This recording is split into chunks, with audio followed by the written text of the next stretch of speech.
Bonjour mon frère, ma sœur, je suis dans la joie de partager avec toi la graine de semence de ce matin, qui est une autre suite donc de notre série sur l'influence. Nous trouvons cette graine de ce matin dans 3 passages. Le premier passage dans le livre de Matthieu chapitre 27, versets 57 et 58. La Bible dit: Le soir étant venu, arriva un homme riche d'Arimathée nommé Joseph, lequel était aussi disciple de Jésus. Il se rendit vers Pilate et demanda le corps de Jésus, et Pilate ordonna de le lui remettre au nom puissant de Jésus. Amen. Nous trouvons notre deuxième passage dans le livre de Samuel, le chapitre 20, le verset 17 à 22. Nous allons peut-être nous focaliser sur le verset 17 et vous pourrez lire les autres versets. La Bible dit: Alors une femme habile se mit à crier de la ville: Écoutez, écoutez, dites, je vous prie, à Joab, approche ici, je veux te parler. Il s'approcha d'elle et la femme lui dit: Es-tu Joab? Il répondit: Je le suis. Et elle lui dit: Écoute les paroles de ta servante. Il répondit: J'écoute. Et elle dit: Autrefois on avait coutume de dire que l'on consulte Abel et tout se terminait ainsi. Je suis une des villes paisibles et fidèles en Israël, et tu cherches à faire périr une ville qui est une mère en Israël. Pourquoi détruirais-tu l'héritage de l'Éternel?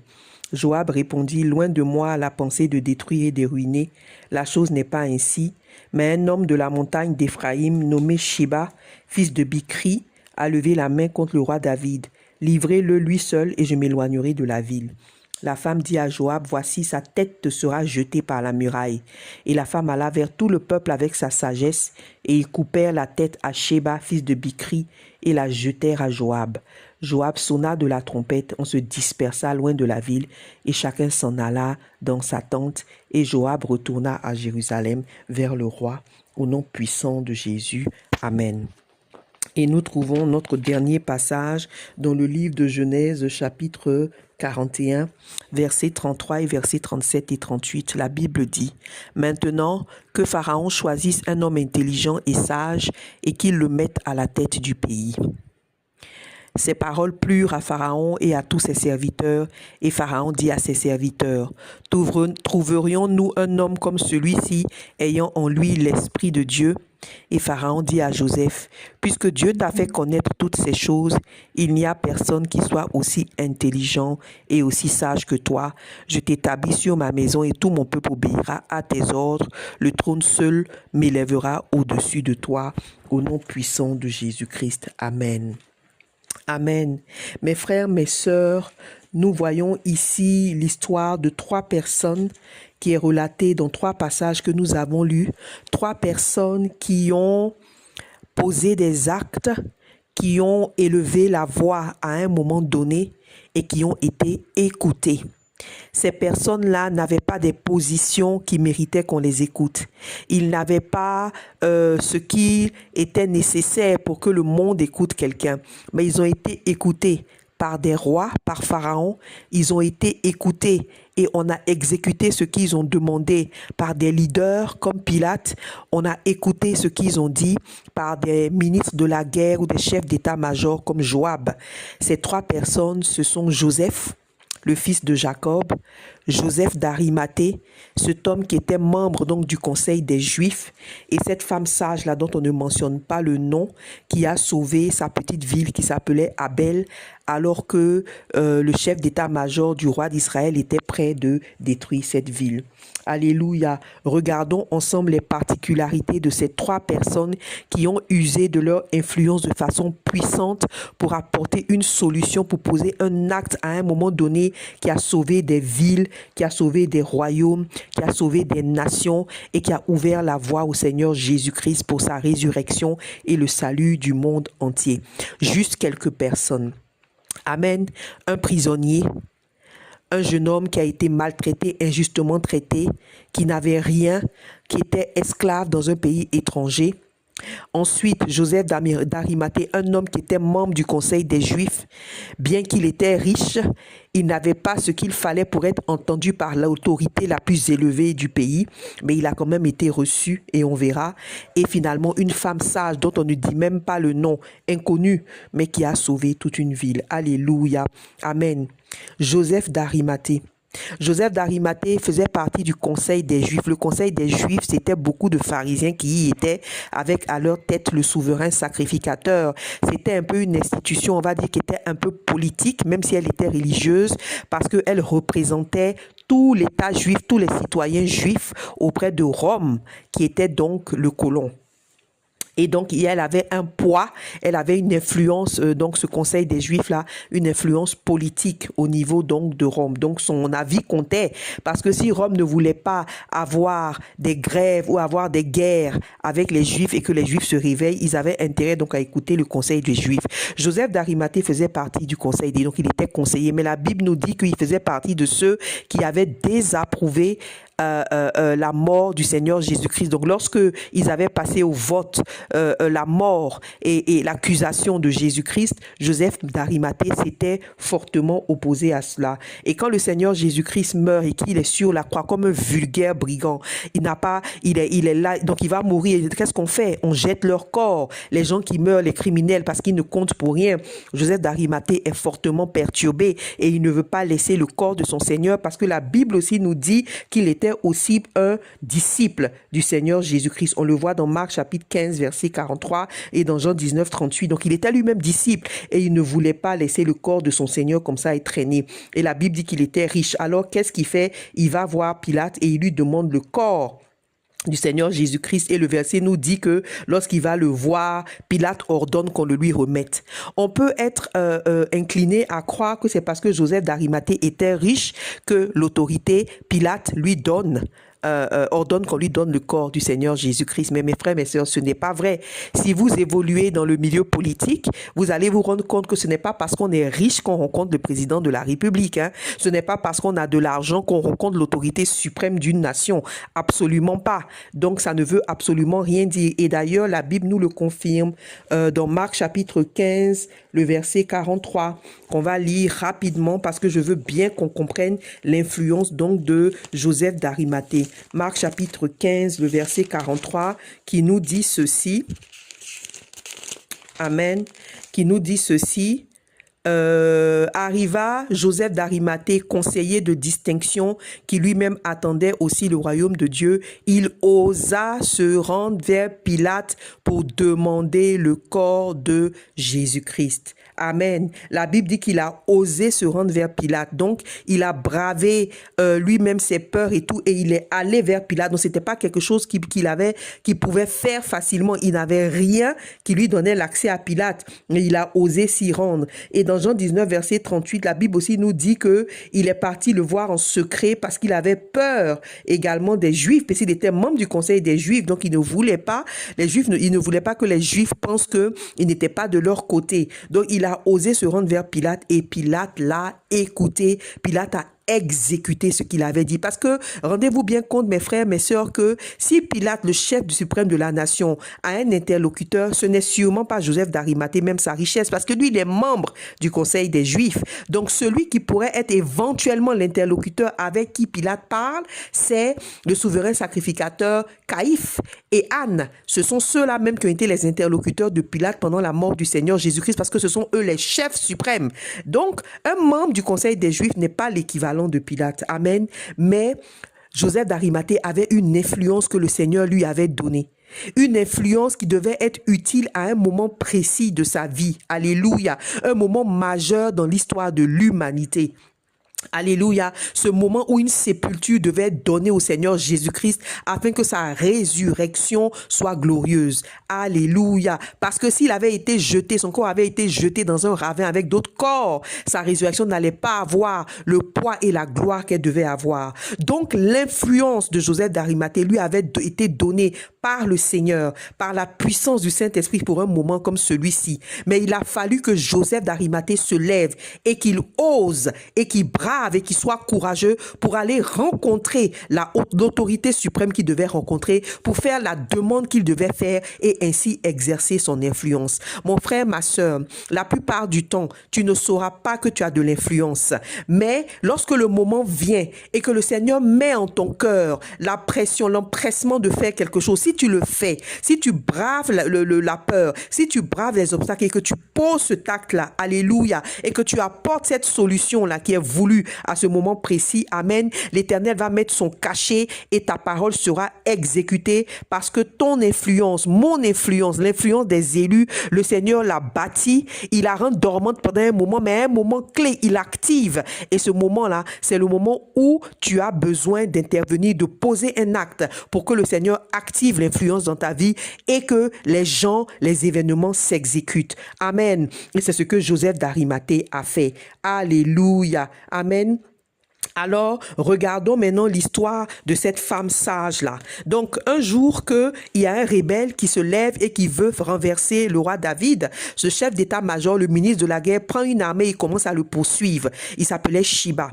Donc, ils le poursuivent jusqu'à ce qu'ils arrivent dans une ville où il allait s'enfermer.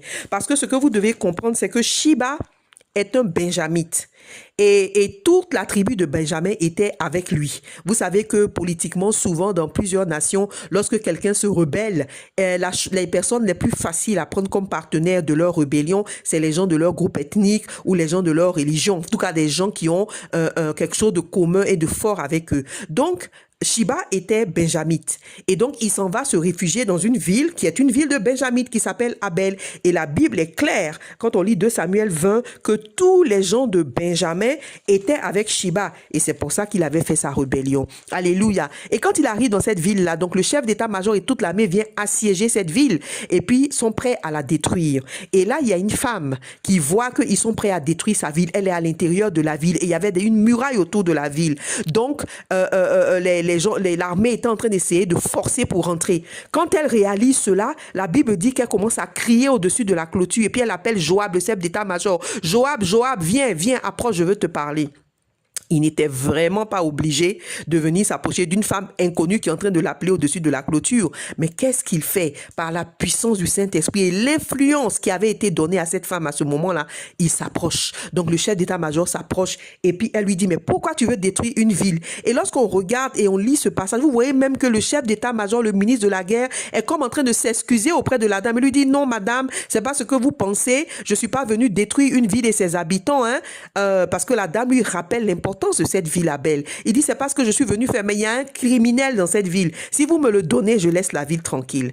Alors la femme va, la Bible dit qu'elle parle avec tous les peuples. Mais avant même de partir, elle dit au chef d'état-major, il n'y a pas de souci, donne-moi quelque temps, je vais revenir, puis on va jeter sa tête au-dessus de la clôture. On va le décapiter et jeter sa tête. Et elle va rencontrer le peuple. La Bible dit qu'étant sage, le peuple l'écoute. Il tue le criminel, décapite le criminel et jette sa tête au-dessus de la clôture. Et c'est la fin du siège de la ville et toute la situation est réglée, la ville est sauvée. Amen. Mes frères, mes sœurs, la Bible ne dit pas qui est cette femme. La Bible ne mentionne même pas son nom. Mais ce qu'on voit, c'est que c'est une femme qui a usé de son influence. Mes frères, mes sœurs, elle est allée parler à tout le peuple qui l'a écouté. Écoutez-moi bien, mes frères, mes sœurs, nous ne sommes pas dans une nation. On ne parle pas d'une nation qui a un roi ou une reine. Elle n'est pas reine. On ne parle pas de villes qui ont des maires, non, ou des députés. À cette époque-là, dans la manière dont les royaumes étaient conçus, il y avait le roi, il y avait des gouverneurs de province, d'accord? Mais dans la ville, pas forcément quelqu'un qui était roi ou reine de la ville. Mais la dame a eu une influence extraordinaire sur le peuple. Elle est allée leur parler, la Bible dit, avec sagesse et ils l'ont écouté. Et ne croyez pas que c'est facile et que c'était évident qu'ils l'écoutent. Non, parce que à l'origine, toute la tribu de Benjamin s'était mise derrière Shiba. Il avait décidé de le soutenir contre le roi David. Donc, il savait très bien ce qu'ils faisaient, tous ces gens-là. Mais grâce à l'influence de cette dame, alléluia, que le Seigneur a activé pour sauver sa ville à ce moment-là, la ville a été sauvée parce qu'elle a osé interpeller un ministre, quelqu'un qui était nettement au-dessus d'elle, une petite ville de rien du tout, dans un grand royaume comme Israël. Elle n'a pas eu peur, elle l'a appelé, elle lui a dit, mais pourquoi tu veux faire ce que tu es en train de faire? Et elle a dit, ne t'inquiète pas, je vais régler le problème. Comme Joseph d'Arimathée, elle a osé à ce moment-là intervenir et agir. Et dès qu'elle l'a fait, oh, le Seigneur, le Saint-Esprit s'est mis en action et il a activé l'influence de cette femme. Alléluia. Et tout le peuple a écouté au point d'aller jusqu'à tuer ce rebelle-là. Oh, et jeter sa tête par-dessus la clôture, mes frères, mes sœurs, alors qu'à l'origine, ils avaient soutenu cette rébellion. Quel impact, quelle influence. Pourquoi? À cause d'un geste, d'une action qui est posée. Parce qu'on a osé, comme Joseph d'Arimathée, cette femme a osé à ce moment-là intervenir, demander, poser une action en ayant foi que le Dieu qu'elle sert allait intervenir. Alléluia. Et regardons la troisième personne, Joseph. Mes frères, mes sœurs, le fils de Jacob, Joseph, ce prisonnier, cet esclave, ce jeune homme qui a vécu injustice sur injustice. Injustice parce que ses frères, qui l'aiment et qui l'aiment beaucoup, et on le voit par la suite, le trahissent, le jettent, veulent même le tuer. Il n'est sauvé que de justesse, vendu à des gens, traversant le désert, enchaîné, malheureux, brisé. La Bible dit qu'il a supplié ses frères pendant qu'il était dans le puits de ne pas le tuer. Personne d'autre ne l'a écouté. Ils étaient en train de manger leur plat, mes frères, mes sœurs, alors que leur petit frère était dans le puits en train de se lamenter, de crier, injustement transporté, vendu comme esclave, toute sa vie bousillée, arrivé dans la maison d'un homme influent en Égypte, arrivé là-bas encore, la grâce de Dieu l'accompagnait. C'est ce que la parole de Dieu dit. Il était influent même dans les petites choses parce qu'il travaillait, comme la grâce de Dieu l'accompagnait, cet homme influent là, bon, Potiphar, était obligé, forcé de favoriser Joseph parce que les mains de Joseph faisaient son succès, parce que sa réussite venait de ce jeune homme. Donc, il a été obligé d'une certaine façon à cause de cette influence de Joseph-là. Mais Joseph même ne savait pas qu'il avait de l'influence de cette manière. Lui, il travaillait, il faisait les choses comme un enfant de Dieu. Il était intègre et il travaillait, il donnait de son tout. Et la Bible dit que le Seigneur avait ajouté un cachet de grâce et de faveur sur la vie de Joseph. Donc, tout ce prisonnier, cet esclave, ce serviteur, ce boy, cet homme de rien du tout, abandonné, livré seul dans un pays étranger, esclave, avait une influence sur lui, mais une influence discrète, une influence qui était pour le moment vue seulement dans les 4 murs de la maison où il vivait. Alléluia. Et c'est comme ça que Joseph y reste. Mais il vit encore une injustice là. On vient l'accuser de viol et il prend sur lui. Il est accusé de viol. On le jette en prison et on voit encore comment Joseph va en prison encore. Il a la grâce de Dieu. L'influence le suit même dans la prison. Mes frères, mes sœurs, vous allez vous rendre compte d'une chose. Lorsque le Seigneur t'a donné de l'influence, lorsque tu es un élu de Dieu, tes circonstances ne peuvent pas affecter ton influence, mon frère, ma sœur. Elle va peut-être être dormante. Elle va peut-être se manifester différemment. Elle va peut-être être discrète, mais elle est là. Alléluia. En fait, l'influence de Joseph s'est bâtie dans la souffrance. Amen. L'influence de Joseph s'est bâtie dans l'injustice, mes frères, mes sœurs. C'est dans l'injustice, c'est dans la misère, dans la souffrance, dans l'ingratitude des gens que le Seigneur a bâti l'influence de Joseph petit à petit. Parce que même quand il arrive en prison, là-bas encore, il est influent par la puissance du Saint-Esprit qui lui donne des dons qu'il exerce. Et on a vu comment c'est lorsque tu exerces tes dons, lorsque tu vis ton appel, lorsque tu fais ce que tu es appelé à faire, que ton influence grandit, que ton influence s'accroît. Alléluia. Et c'est ce qui arrive à Joseph. Les milieux les plus méprisables, les situations les plus difficiles, c'est là même que l'influence de Joseph grandit. Donc, il est influent dans la prison. Là-bas encore, il vient apporter une solution à des personnes qui sont dans le besoin, des gens qui ont fait un rêve et qui ne savent pas ce que ça signifie, des conseillers du roi. Et vous allez vous rendre compte que même là, Joseph encore vient leur demander, lorsqu'il finit de leur expliquer leur songe, on le voit dans Genèse chapitre 41, et qu'ils sont contents d'avoir reçu l'explication de leur songe, on voit ici que Joseph leur demande de faire quelque chose pour lui. Il leur demande une faveur, il dit, verset 14 de Genèse 40, « Souviens-toi de moi quand tu seras heureux et montre, je te prie, de la bonté à mon égard. Parle en ma faveur à Pharaon et fais-moi sortir de cette maison, car j'ai été enlevé du pays des Hébreux, et ici même je n'ai rien fait pour être mis en prison. » On sent la détresse, on sent la tristesse dans la voix de Joseph. Il est exténué, fatigué, après des années de souffrance et d'injustice. Il dit à celui qui vient d'aider, je t'en prie, ne m'oublie pas. Lorsque tu vas repartir travailler chez les rois, souviens-toi de moi. Mais au verset 23, la Bible dit, le chef des échansons ne pensa plus à Joseph, il l'oublia. Encore une autre injustice. Donc, il a vécu injustice sur injustice, mais il ne savait pas que dans ces injustices, le Seigneur était en train de bâtir son influence. Parce que lorsque le moment a sonné, mes frères, mes sœurs, lorsque le Dieu des armées, le Dieu créateur de l'univers, Le Dieu sage, le Dieu qui détient l'influence, lorsqu'il a créé un besoin, parce qu'il y avait famine, il a créé un besoin, il avait besoin d'une solution. Alléluia, le monde avait besoin d'une solution. Et Pharaon a fait ces songes-là. Et ces songes-là qui lui disaient qu'il y a la famine qui venait. Il était troublé. Et la Bible dit que personne ne pouvait répondre. Personne ne pouvait donner l'explication à ces songes. Et le Pharaon savait que ces songes-là avaient une signification importante et que ça avait quelque chose à voir avec le futur. Donc, Genèse 41, 8 dit, le matin, Pharaon eut l'esprit agité et il fit appeler tous les magiciens et tous les sages de l'Égypte. Il leur raconta ses songes, mais personne ne put expliquer. Alléluia. Personne, mes frères, mes sœurs. C'est l'Éternel qui fait ça. Quand il est temps pour toi de pouvoir sortir à la lumière et d'exercer ton influence, mes frères, mes sœurs, toi, l'élu de Dieu, c'est ce que le Seigneur fait. Il crée une situation comme il l'a fait pour que ce soit toi seul qui puisse intervenir, apporter la solution. Comme c'était le cas pour cette femme-là, mes frères, mes sœurs, de la ville d'Abel, comme c'était le cas pour Joseph d'Arimathée. Il n'y avait que lui qui pouvait venir réclamer le corps du Seigneur Jésus-Christ. Il n'y avait que cette femme-là qui pouvait venir sauver la ville. Il n'y avait que Joseph qui pouvait venir expliquer le songe du roi. Alors Dieu crée les circonstances et Joseph vient, le pharaon lui explique son songe, Joseph raconte le songe, alléluia, et après avoir raconté l'explication du songe, Joseph maintenant donne une solution. Alléluia, c'est une solution qu'il présente. Mais où est-ce que le Seigneur lui a donné cette solution? Dans les moments sombres qu'il a vécu, dans la souffrance qu'il a vécue. Alléluia. Étant au pied du Seigneur, nous avons vu comment étant au pied du Seigneur, le Seigneur est venu résider en lui, il est devenu le sanctuaire de l'Éternel. Et c'est comme ça qu'il a reçu cette solution. Alors il la partage avec Pharaon.